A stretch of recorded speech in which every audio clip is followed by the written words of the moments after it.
Commissaire, chers collègues, les cancers, qu'ils soient ou non d'origine professionnelle, sont la deuxième cause de mortalité dans les pays de l'Union européenne, après les maladies cardiovasculaires. Ils sont responsables d'environ un quart du nombre total de décès.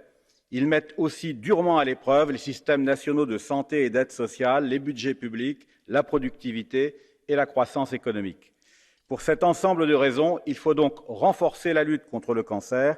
Un consensus politique existe pour soutenir cet objectif.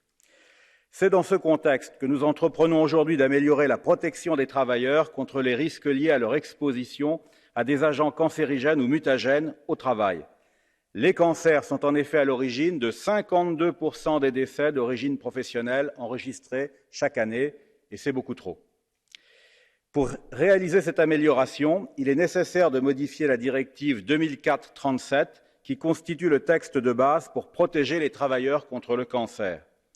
La Commission des affaires juridiques a voté 15 amendements pour apporter sa pierre à l'édifice.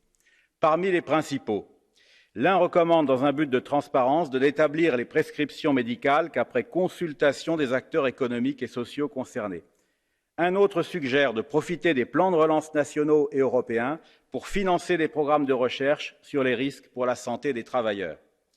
Un troisième attire l'attention sur le cas particulier des travailleurs exposés à un cocktail de substances dangereuses qui nécessiterait de revoir à la baisse les valeurs limites pour tenir compte des effets combinés de ces produits.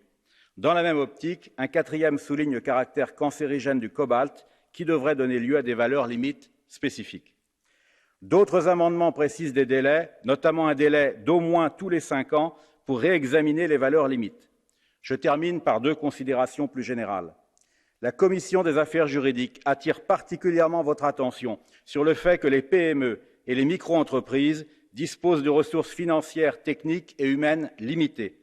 Il faut donc veiller à ce que l'application de la directive ne leur fasse pas subir de conséquences disproportionnées. La Commission tient enfin à rappeler que la directive n'empêche pas les États qui le souhaitent de prévoir des dispositions encore plus protectrices. En conclusion, la lutte contre le cancer est une grande cause européenne à laquelle la Commission des affaires juridiques est heureuse d'apporter sa contribution.